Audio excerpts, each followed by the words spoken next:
Still on the national prayer breakfast, President William Ruto has asked Kenyans to embrace the spirit of peace, reconciliation, and forgiveness. President Ruto said leaders should put aside the politics of the last general election and take a common stand in addressing challenges facing Kenyans. Speaking during this year's national prayer breakfast service, President Ruto said unity among leaders was key to prosperity of the country. Gloria Musimbi with more. Speaking during this year's National Breakfast Prayer Service, President Ruto said leaders should put aside politics of the last general election and take a common stand in addressing challenges facing Kenyans. There is no better time for us to pray as a nation than now. We have an opportunity to give thanks for the far we have come as a country amid global turmoil arising from pandemic, geopolitical crisis, economic shocks, as well as regional conflict, harrowing drought, a plague of locusts, and a closely contested election. As the country participates in the finance bill debate, President Ruto prayed for leaders to open their eyes to make informed decisions. As we participate in this important debate on the finance bill, let us ask God to open our eyes and enable us clearly see the real choices that we have to make.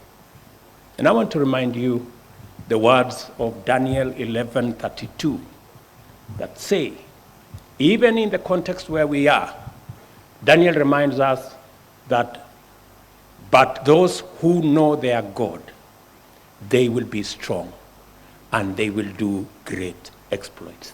Deputy President Rigathi Gachagua said there was a need for Kenyans to embrace reconciliation and forgiveness. We want to plead and persuade all leaders also to reconcile with the truth and the reality. Because even as we reconcile with God and men, we also need to reconcile with the truth. The truth of the matter is that William Ruto is the President of the Republic of Kenya. Let everybody also, as we reconcile with God and with men, start by reconciling with the truth. Prime Cabinet Secretary Musalia Mudavadi and National Assembly Speaker Moses Wetangula echoed the sentiments and urged leaders to put aside their political differences and take the lead in reconciling Kenyans. Reconciliation is not easy. It is extremely difficult. Who do you meet in a journey to reconciliation? You have critics and you have friends along the way. Critics concentrate on your flaws. Friends will be correctional. They'll help you focus on your potential. So, as Kenyans, we need to ask ourselves, how do we navigate between the critics and the friends on our journey to reconciliation? I want to encourage us to continue embracing reconciliation as the modus operandi of our public discourses in running our affairs. Indeed, reconciliation is now anchored in the 2010 Constitution under the principle and doctrine of alternative dispute resolution under Article 159.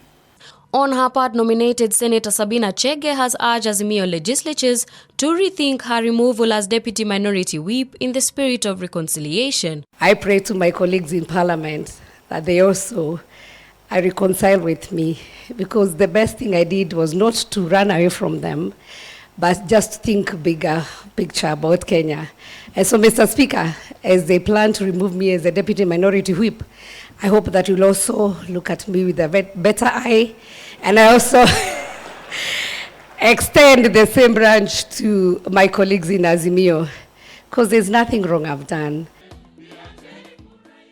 A number of political and religious leaders gathered at the Safari Park Hotel in Nairobi for the 20th Annual National Prayer Breakfast Meeting led by President William Ruto and his deputy Rigathi Gachagua. This year's theme, dubbed Reconciliation, is meant to anchor the necessity of reconciliation at all levels in society. Reporting for Hope TV News Watch, I'm Gloria Musimbi.